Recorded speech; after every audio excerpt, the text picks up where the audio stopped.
Hi and welcome to all the racing enthusiasts around the globe who are joining us for this pre-recorded show.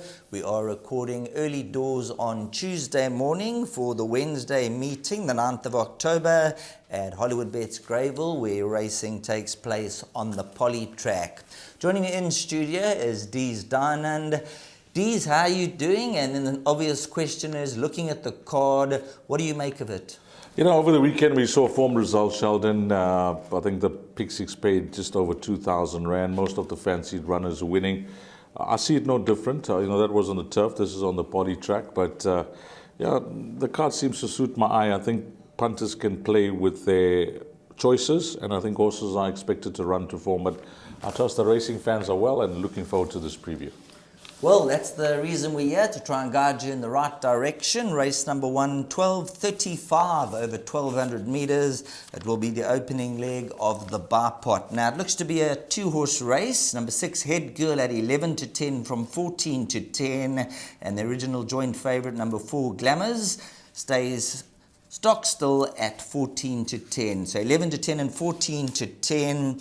Looking at number 6, Head Girl, being a conditional maiden, carries the 59 kilograms as a 5-year-old. Glamours, 3-year-old, carrying the 60 kilograms. So Head Girl's got a kg in her favour. Run up in the last 2 outings, D's. And then you got number 4, Glamours, who ran second to the boys last time, Future Flow. So it's either or. You got to be the judge and make a decision here. I think both horses will be popular choices in the first leg of the bipot, which kicks off at 12:35. Yeah, the one thing that I've noticed about number 6, Head Girl, if you pull out the form lines, you're not going to be wow. The last run, 14 runners in total, no winners. If you go 3 starts back, 17 runners in total, no winners. That penultimate start, Ladybug has since won again. So the form lines are not that great. And Glamours, you mentioned Future Flow. I thought Future Flow was given a peach of a ride by Rachel Vinegar to win. And Muzieni is back in town, fresh off his win in Singapore, winning the Singapore Gold Cup. So his tail will be up. Well done to him, Sheldon, for winning that big race. It was their last race meeting, the last chance to win a feature race down there. And he won it in the last race with a fantastic ride. And he's leading our championship. He's vying for the title this year. And he'll be full of confidence. His chest will be puffed out, and in race number 1, number 4, Glamours, that will be the first selection. So I'm going to go with the Paul Lafferty inmate to beat number 6, Head Girl. See how the course is running. They're both horses who like to be up with the speed. You'll probably find Head Girl in front, and let's see if number 4, Glamours and Muzieni can mow down in the latter stages. But as far as the bipot goes, I think 4 or 6 you should come through in leg 1. Race number 2, place accumulator, 13:10, 1,000 meters, the distance to the D division class, merit weighted 74 handicap. And as I mentioned, you need to be on by 10 past 1. At the time of recording, 7 runners go to post. Just as betting as a guide, number 1 at 7 to 1, 2 at 14 to 10, 4, 7 to 2, 5 at 9 to 2, 6 is trading at 11 to 2, and Trafalgar Square, number 7 at 5 to 1. I'm going to take a stance here in the place accumulator, Sheldon, and just go with 2 runners. The obvious horse will be the favorite. I don't know whether you called or you watched the race last time out, but he was very unlucky. He didn't get the run of the race. Things didn't work out for him at the business end, but nevertheless, he still runs second. That will be possibly the top choice, but Trafalgar Square is the horse that keeps me interested. He's very capable on his day, and Rachel Vinegar will partner him for the first time, but we know what a healthy strike rate he has with Dennis Bosch. I think this horse on his best form, being a 6-time winner, 4 on the poly track, 3 over the course and distance. Rachel claiming the 1.5 kgs. It's a small field. The wide draw doesn't faze me. I'm going to tip him as my second choice. And I'm only going to include both runners in the PA. 1 and 7. 2 and 7. 2 and 7, yeah, sorry. 2 and 7, Master Bling and Trafalgar Square. I got to agree with you with Trafalgar Square. He's a 6-time winner. He absolutely loves the course and distance. And a 7 draw, no problem for him. He's that type of horse, D. He just jumps out. He's got that carbon copy style of racing up handy. And the 1.5 kgs off. He's going to be quick out the gates, and he probably sets the standard with number 2, Master Bling. Master Bling, he's rejuvenated. He won back-to-back, and then, like you mentioned, very unlucky last time out. So I think 2 and 7, they'll be the 2 horses we'll be looking through. And then number 5, Rhythm. I think this could be the improver in the pack. I say the improver, 4th, 5th, 4th, but Serena Woodley jumps aboard, and if Master Bling or Trafalgar Square are going to be beaten, I think number 5, Rhythm, could be the one to produce it. Yeah, last time out, although beaten by Love in Winter, 1.5 kgs better off. And if you can recall that penultimate start, they punted the horse like they expected the horse to win. That was his second run for Alison Wright. It was a fair run, not the best, but it was a fair run, 2 lengths behind the winner. So you could be onto something there. Of the 2 from the Alison Wright yard, although Athandiwe Mkutla is on number 4, he's the stable jockey. Rhythm could be the value of the 2 from that stable. But both Sheldon and I agree that in leg 1 of the place accumulator, 2 horses should be good enough. We think that Master Bling is the right horse in the race. Nicely drawn, unlucky last time out. He seems to be in a good space, and his confidence has grown. I say this because 3 starts back, he took a long time to get that second career win, but since then he's holding his form nicely. But the value in the race, number 7, Trafalgar Square.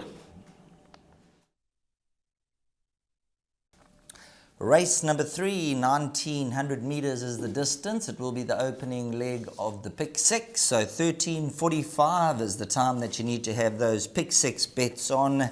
And just looking at the current betting for race number 3, a small 7-horse party at this stage of the game. Number 4, Field Marshal, and number 6 both joint at 22-10. Number 7, Woodland Glade, 3-1. And number 5, the Mikado, trading at 7-1. Now, when you look at race number 3, number 4, Field Marshal's fresh off a victory, beating Policy of Truth and Workmanlike Style last time out. It's gone up to a 98 in the ratings. And then there's horses in the field like number 5, the Mikado.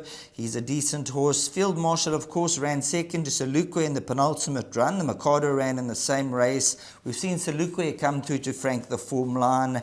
And then D's numbers 6 and 7. Woodland Glade, the filly. She's a galloper. She's going to like to be up with the speed. And you might be leaning towards the Croc runners? Yeah, I think both the Croc runners. I'm going to take it fly here. It's a small field, just 7 runners go to post. Frank Robinson has 2 in the race. You mentioned numbers 4 and 5. And then Mike the Cock, with the filly and the 3-year-old, I think there could be the result that you're looking for. Woodland Glade, she's just loved the move down to KZN, the way she's racing, the fact that she gets on so well with Muzieni. She's won twice on the poly track. There's lots to like about her. She is at home when she races in open company. And then Jaham, just want to give this horse some airtime because last start I actually worked at the Gallop TV studio. And there was a horse in the race called Roman's Revenge that was punted by the Tony Peters yard. And this horse just blew out in the betting market. So he scared his followers away that day.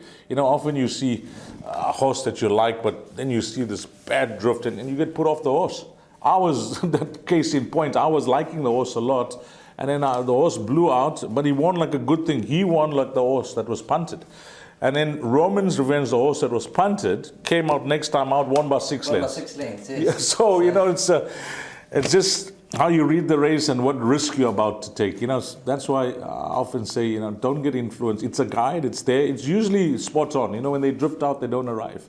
When they get punted, they seem to arrive. But now and again, you can possibly, choose it right where you get a better price and you go for it and it works out. But unfortunately, it didn't work out for me last time out. But this horse, the way he won last time out, Jahan, with 53 kgs on his back, I think he could be ahead of the handicapper. I really do, because he was a step up in distance for him, 1800 meters. It was a confident ride by Gavin Larena. If he takes to the poly track, he's got the weight on his side. I say that he could make his presence frank amongst these tried and tested older horses, because there's some nice horses here of the older bunch. 100% right. If you're looking at the horses in race number 3, there's a host of horses that can win. You've got Blazing Light, who is a 4-time winner, absolutely loves the poly track. You've got horses like Ricardo, who doesn't know how to run a bad race off a victory, and then 1 or 2 others who will be looking to come to the surface. But in race number 3, as you've heard from Dees, he's looking for the De Kock stable to come alive between numbers 6 and 7. But all in all, a small field, but very, very competitive. And I think it'll come down to tactics, which will win the race. Well, race number 4 is a maiden handicap over 1,900 meters. And in this race, which kicks off the jackpot, we have the shortest price favorite on the card. Now, when we bring up the field, number 1 is at 5-2, 3 is at 2-1, and number 4, Amorfa T, is at 8-10. Sheldon, you know, when I first opened the book and I didn't like really delve into the form, I said, yo, there's the best bet on the card, has to be, I mean. Then I sat back and I said, let me just do some pedigree searching and see if, you know, because it's a big jump up in distance. I mean, this horse, Amorfa T, is going from 1,400 to 1,900 meters, and Chill in Winter is going from a mile up to 1,900 meters, and so is number 1, Brave Bomber, the 3 horses that are in the betting.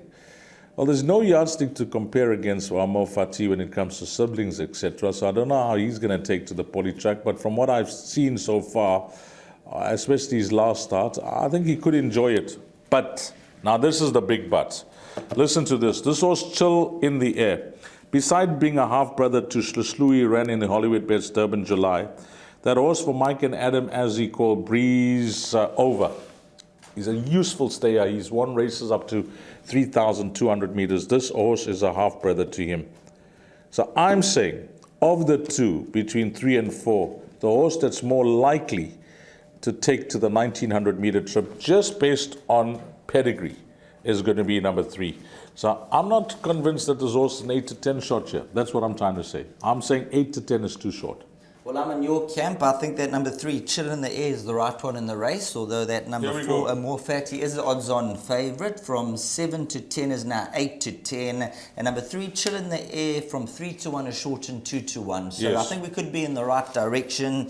You touched on the pedigree. And being a maiden handicap, 57 compared to the 60. Correct. Mine is the 1.5 for Rachel Venica. And Michael Roberts' style of horses, he brings them along. Yes. So he gave it 2 warm-up runs over 1,200 meters and then stepped it up to the mile, finishing 6 lengths behind Actor. The average rating was a 78. And I think Artist Model came through to win. Correct. From that form line. Easy to. Muzieni and Artist Model came through to win. And I just get the feeling that number 3, Chill in the Air, there's going to be some fireworks here. I'm with you. I think we both are on the same horse here. Please don't get us wrong. If you like Amorfa T, especially, you know, when you open up the book and it just jumps off the page, which it did initially for me, but then you try and, you know, see, is the horse beatable? Is that price too short? Because, you know, when it comes to the way they price up, you're going to have to be the judge whether you're a buyer or not. I'm not a buyer with number 4, Amorfa T. I'd rather be with number 3, Chill in Winter. Sheldon has rubber stamped that he likes the horse. So for the pick 6, many will make a case and say, but guys, Chill in the Air ran 5th to Actor, beaten 6 lengths, and just a length behind was Brave Bomber. Why aren't we mentioning that horse? Could we mention him as a factor in the pick 6, number 1? I think he's a horse more for the exactors and trifectas. He's had the 3 runs to date. He's gone over the mile on 2 occasions. He should enjoy the step up and trip. He's got the 55.5 on his back, so he's also got a big chance from the best of the draw. But the more and more I look at it, number 4, Amorfa T, just having a quick word. I had a chat with Frank Robinson. He was supposed to run about 2 weeks ago. He was scratched. Sure. They expected him to win on that occasion. But all between that, 2 weeks later, coming back, a little bit short in the betting for our liking. And the fact that the money's coming for number 3, Chill in the Air, and that Michael Roberts' style. Give him some warm-up runs, allow them to build up. And I think the 1,900 with Rachel Venica, I think we could be onto the right one. Okay, we haven't compared notes, but our numbers remain the same.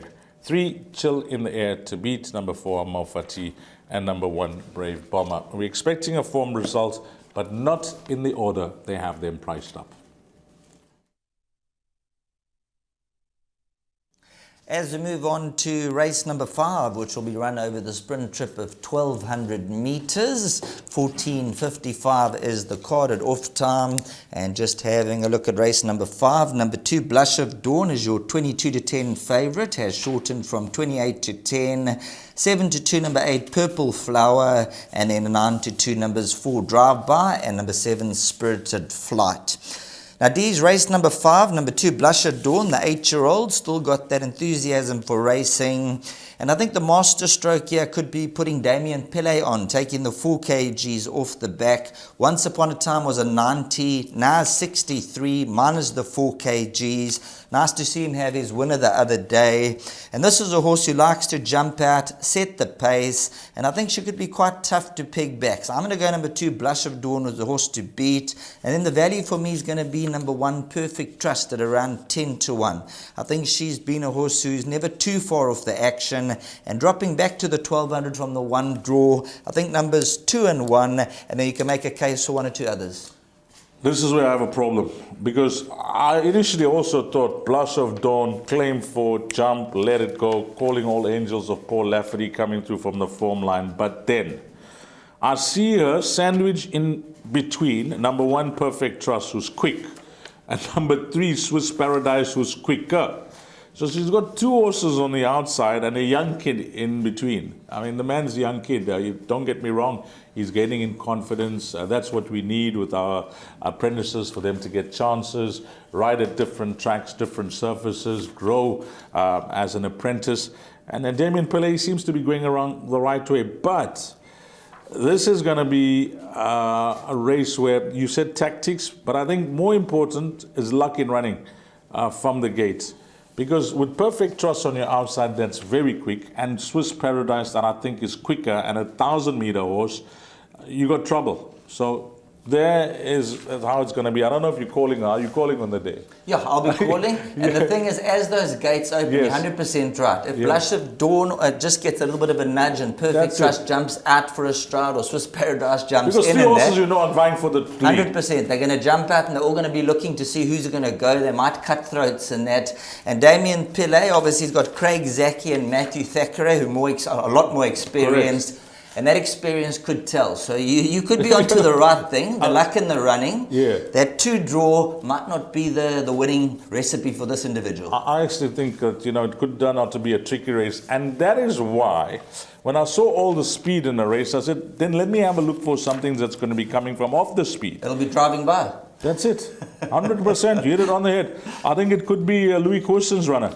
Because, she's not going to be hustled by Chase Mozine, who's won on her before. She's just going to be settled behind. And then she'll start off by engine when they turn into the straight. And the other horse is Purple Flower. Because if you watched her last start, which was a great run behind Princess Hannah, I don't know how strong that form line is going to turn out to be, because Princess Hannah was any price. But the fact is, she was running on that day. And she is a horse that I think has got scope to try and win.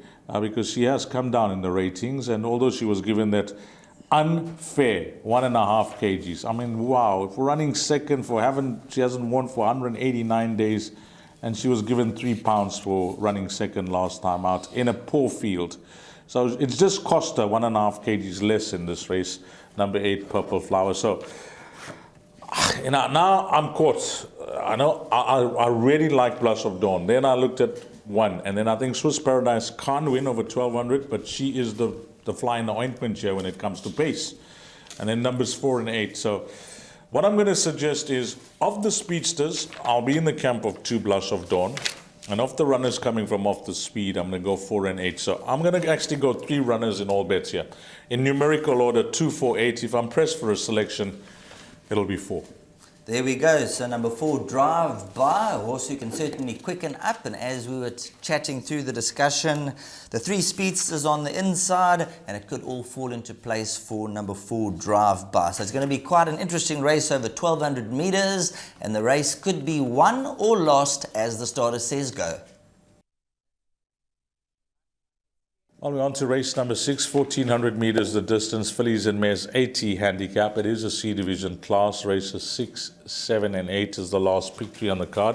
It is an odd time, so whether we stick to that time or not, only the race will tell. 15:32 is when we were going to jump by, but nevertheless, that is the time you need to be on if you want to play the last big three. So we bring up the field. Number 1 is at 5-1, 2 is at 5-1, 4 at 8-1, 5 lucrative Dean Kanemayo's filly at 22-10, and she's won 2 very early in her career. 6 Jazz Diva at 5-1, 7 at 5-1, and that is it. Well, as you will see, there is a lot of Sky Tricks form line in the race, and I'm going to take a big stance here and say that both Jazz Diva and Pour Some Sugar on Me are going to reverse the form with Sky Tricks from when they last met. You can even see Fort Chador comes from that form line. So that is the form line you're either going to follow or not. But when it comes to that form line, Sheldon, I'm going to say 6 and 7 will finish in front of Sky Tricks and Fort Chador, because I watched both these runners last time out. They were luckless in running. It is a smaller field than what they faced last time out, 2 runners less. The quickest finisher that day was a very unlucky Pour Some Sugar on Me. But Jazz Diva, on the other hand, was running on as well. So I think both their jockeys, Serena Moody and Rachel Vinegar, will be up for the task at hand this time round. So I'm going to go with 6 and 7. And then horse number 3 is my joker of the pack at 10-1.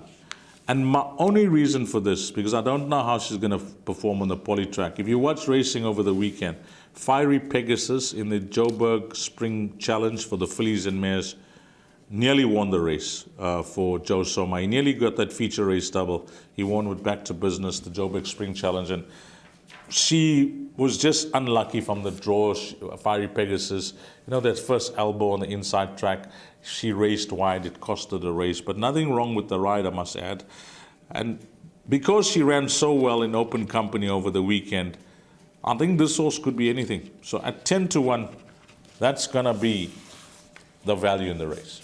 Well, if you look at the average rating, it was an 80 last time out when running Correct. third. And then my lurker in the pack is also 10-1. Number Yes. 8, Little Black Velvet.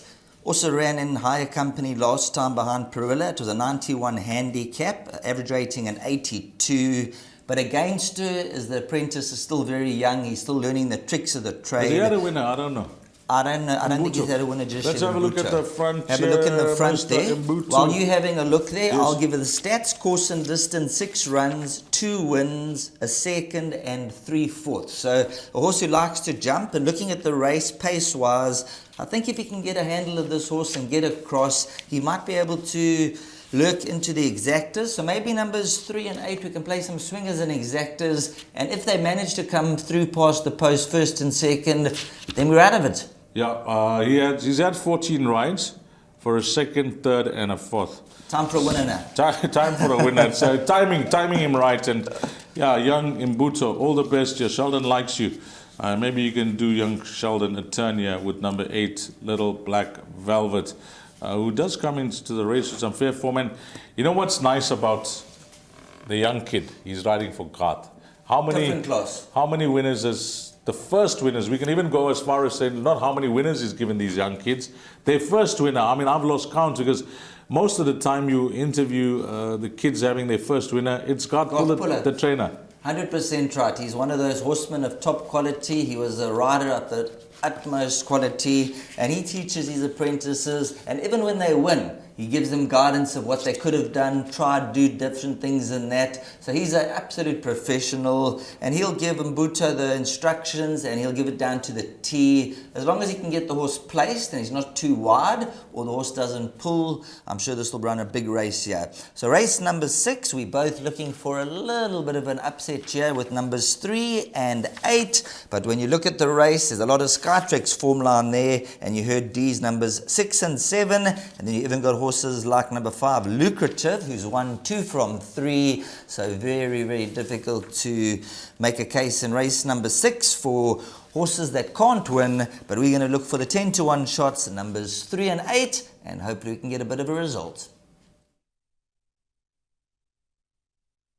Next up will be race number 7, which will be the penultimate race of the day. So 2 more hurdles left to negotiate for the punters. If you're looking to play the last double races, 7 and 8. I think race number 7, Deez and I are just having a little bit of a chat off air, and I think most people will believe that number 1, French Flame, will possibly be the best bet on the card. From 11 to 10 has shortened down 9 to 10. Number 8, Savantrix, that is a stable companion at 9 to 2, and then at 7 to 1 and better the rest. Looking at the race, French Flame is joint best weighted with number 4, 99 Heroes. This being a conditional graduation. But more importantly about French Flame, he's run to some decent opposition. If you look 3 runs back, the merit rating, the average rating was a 103 when finishing 8th behind VJ's Angel. 83 obviously behind Officer in Command, and then last time Deez, that Horse Forgiveness was very strongly fancied, and the average rating was an 87 from the 1 draw. There's so many ticks in the box for number 1 French Flame. Yeah, I think you're 100% correct. I'm with the betting market. I'll be with the majority of racing fans that's going to banker this horse. Forgiveness was very cleverly placed by Mike de Kock, carrying that low weight, and Spelling Bee did try and put in a challenge, but was always running second. And Spelling Bee came out the other day. I don't know what to make of that run, because jumped out from a wide draw. I was shocked. The horse was in front. Changed tactics, fell in a hole. So he obviously doesn't enjoy that type of ride. So it's back to giving him a chance, because he's not a bad horse, Spelling Bee, but nevertheless didn't do anything for the form. I think this is the best bet on the card. Number 1, French Flame. I think punters can go in confident. Repeats that last start, wins. The only danger, if there is to be one, could be the stable companion. If this horse called French Flame is not himself on the day, then I think the backup from the stable will be right there, number 8, Savantrix. I must admit, with all due respect, I can't see anything else winning it. So the best bet on the card. Well, there you go. Sweet and short. Race number 7, number 1, French Flame, we believe is the best bet on the card. Has shortened down to odds-on favoritism and should be very, very difficult to beat. So race number 7, both Deez and I are very confident number 1, French Flame, will notch up that second victory and hopefully comes through with flying colours. Well, we close things off in race number 8, which is a merit-rated 67 handicap over 1,600 meters, a competitive race. Yeah, if you're running in the place accumulator or the jackpot or pick 6, you'll have to sit tight in this race, because you could get any type of result. It has that look about it, race number 8. Just some betting as a guide. Number 1 at 9 to 2, 2 at 33 to 10.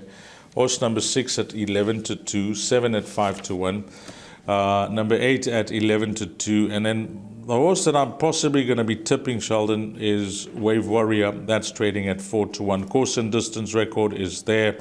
Horse seems to be holding his form well. Last time out, that photo finish could have gone either way. It went the way of Fine Admiral. Rachel Vinegar has had 2 tries on the horse. She's done little wrong on him. For a second and a third, she'll be looking to have that first career win. She's riding superb, Rachel. Anything that you like, if she's on, you're going to get a decent ride for your money. So from that wide draw, I'm expecting this horse to possibly try and overcome the draw, sit in the first half of the field and give a good account of himself. Number 10, Wave Warrior. My second choice before I hand over to you is going to be number 2, King Bavarian, with a nice low weight.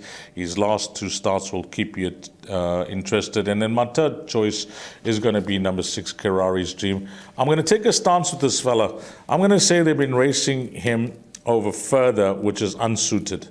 Back over a mile, which saw him win the maiden, is going to suit him better. Those are my 3 runners that I'm going to include in the place accumulator. The pick 6, I'm going to look for a bit more, but I think those 3 runners are going to be my top 3. In order of preference, 10, 2, and 6.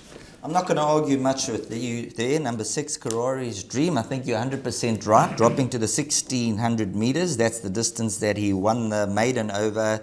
And then he's taken on a little bit stronger. Marks Mazarin, Master of Destiny, Salukwe. So I think this could be a horse who's going to run an absolute cracker. And then just one other runner I want to touch on is number 7, Connoisseur.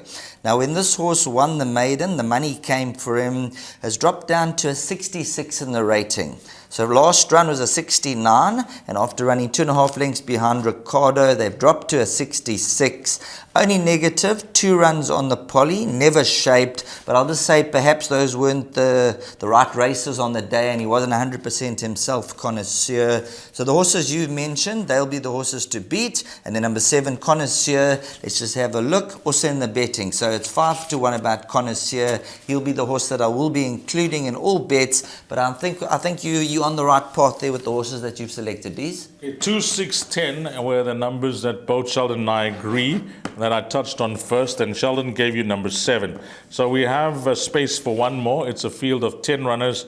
What about number 8, Galaxy Explorer, on that last start? You know, a nice, confident ride seemed to turn the horse's form around.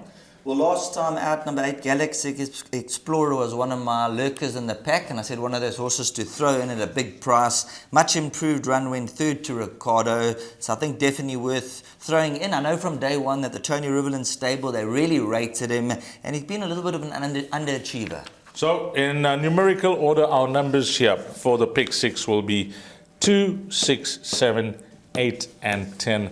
That's 5 out of the 10 runners. Good enough for both Sheldon and I.